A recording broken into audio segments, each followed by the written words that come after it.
Hey everyone. So this video I want to talk a bit about jokes. The reason why is just because it came to mind from just a recent thing that I noticed where I'm making more jokes than usual. And I don't exactly know why, but that's not really relevant. And although I have an idea of why, I would rather just not say.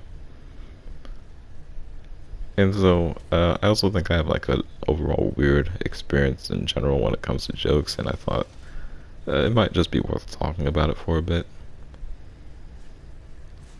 And so one thing that I find weird about jokes is how you have to understand them in a different way from what's being said.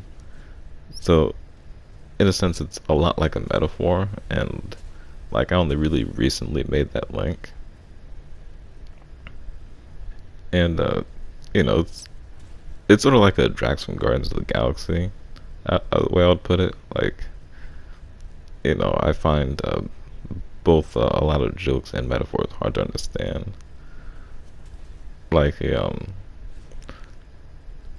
the one from the movie was kind of funny because I could understand that one because it's pretty much like an idiom at this point. It'll go over your head. People don't at least what I think is people don't initially understand that as a metaphor, but rather they'll initially understand it as an idiom. So it'll be more like raining cats and dogs than whatever other metaphor you can think of. Where it's you only really know what it means because you're familiar with the phrase. So yeah, I think pretty much everybody understands idioms like that, but not really metaphors. And jokes are I guess a sort of in-between category since they're so variable. Actually, another thing about metaphors, it takes so little effort to make them into similes, which are much easier to understand. It takes adding the word like to the middle of the phrase. I even find it easier to add like than I do to not add like, just as I hope you do with this video. But really, it makes it so much easier to find a relation between what's being mentioned, because you're then aware of a specific relation to be found. Imagine noting some sort of vehicle to transport fresh food, or something like that. And then you're told to organize and basically just supervise it. And then your boss gets upset when you don't sort it by temperature, even though he didn't say exactly how you're supposed to sort it. And it can really be nerve-wracking to have those sorts of expectations. So much so that even though you need to sit with the hot food, your legs need to be stretched over towards the cold side. Likewise, if you don't recognize something being said as a joke, it's hard to find it funny because there's no indication of any other way to understand it. It's almost like a language barrier, but it's more so like a dialect barrier in a way. I think I've mentioned Max Durant before, maybe even in my previous video.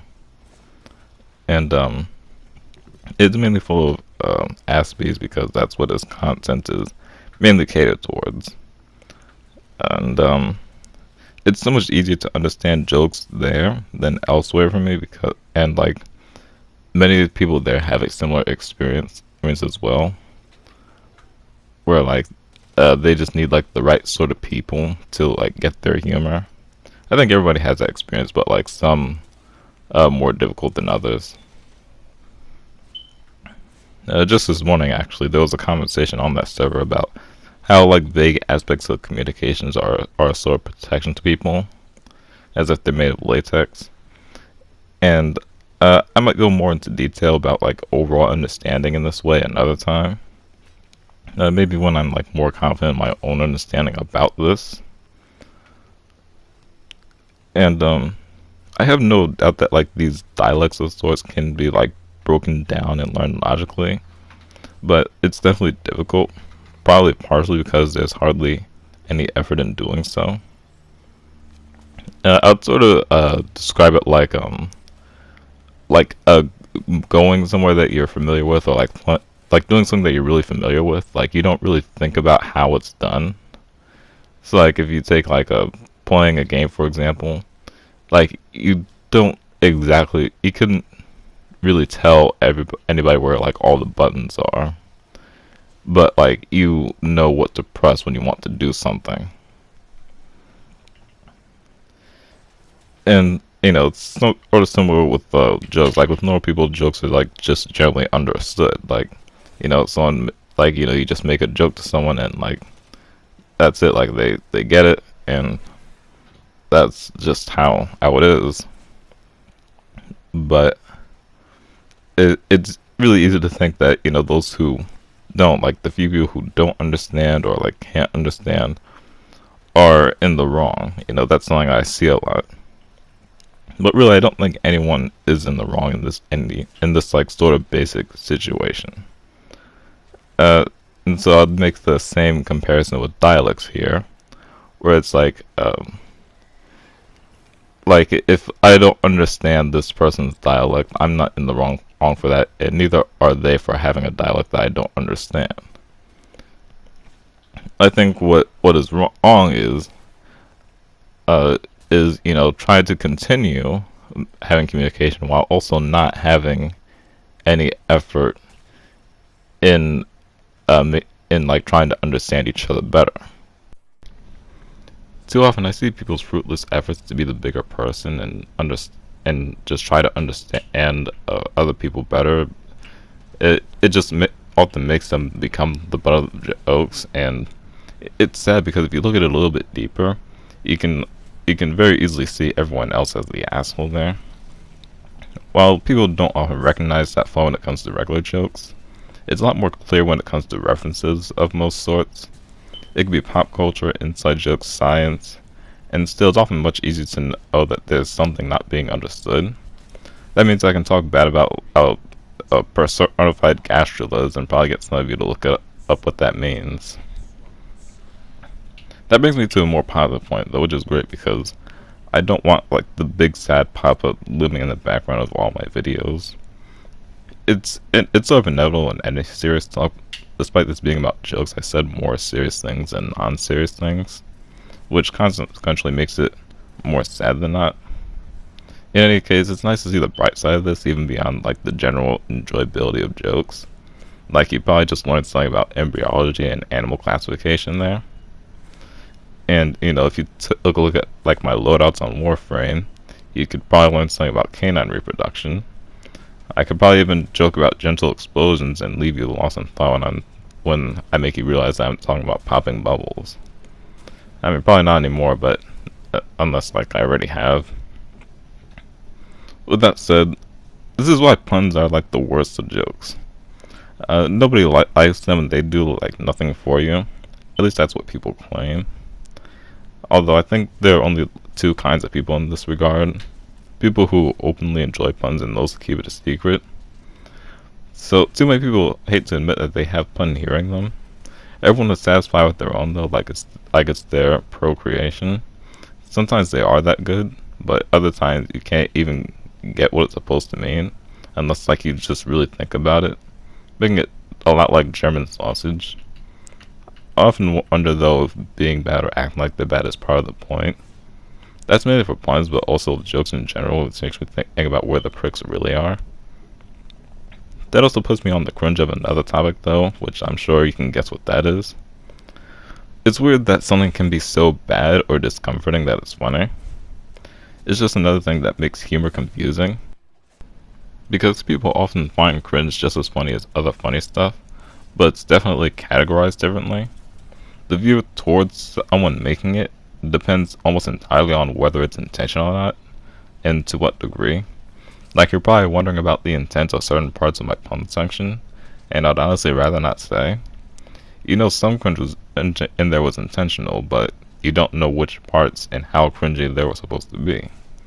People are generally horrible at judging by intent, so they're even worse at judging based on intent. To go with the theme of the video, I made some extra jokes in it. I'd like to know how many you all actually caught on to. That will both show part of my point to you all and help me know how much of my jokes can be understood. I actually generally see the jokes that I make as obvious, and I'm about 90% sure that some of the ones I made in this video were obvious. I'm often very mistaken when I think that about specific jokes though. And the only reason why I wouldn't see most of the individual jokes I made in this video as obvious is because I know I'm bad at determining that. Pretty consistently bad at determining it either. Like I haven't gotten much better at doing so. So please let me know whatever your count is, or like rough count. I don't like expect you to like count them all, but like a rough like estimation, I guess, which will also actually help me with what I plan to be my next monologue video.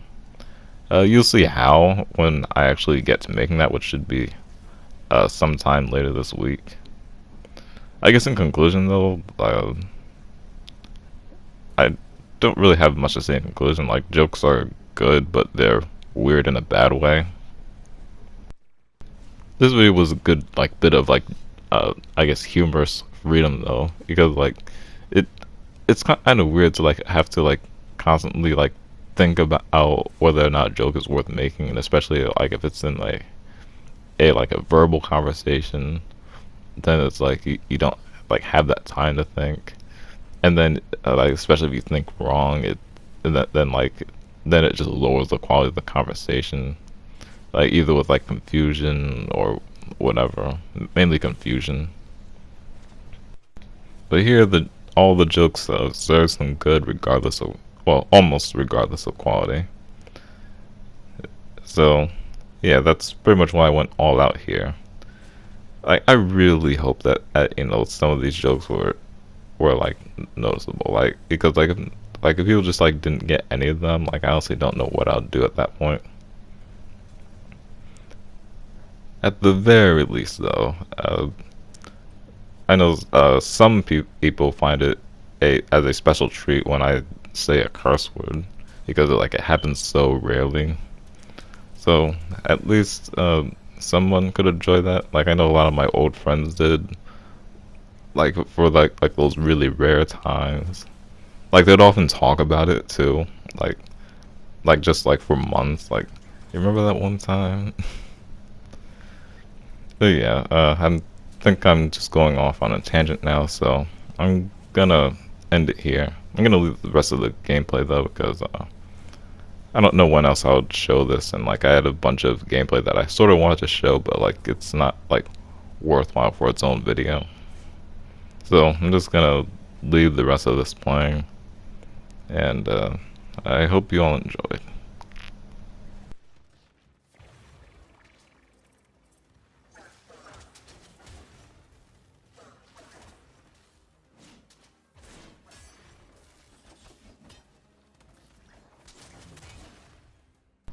Actually, one more thing.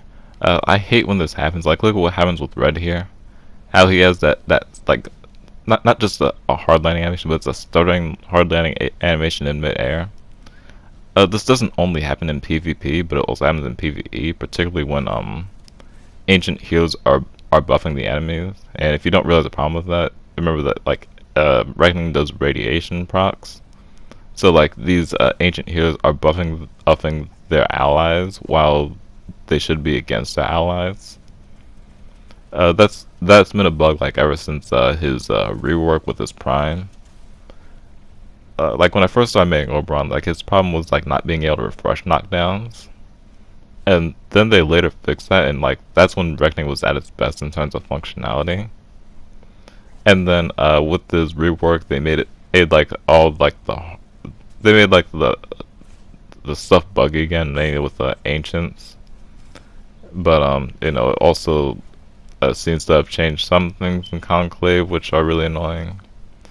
And yeah, Reckoning is kind of in a bad condition now in terms of functionality. Yeah, that's all I wanted to add. Five, four, three, two, one. Match over. In this loss, know that the Conclave is a grindstone forever sharpening the Tenno.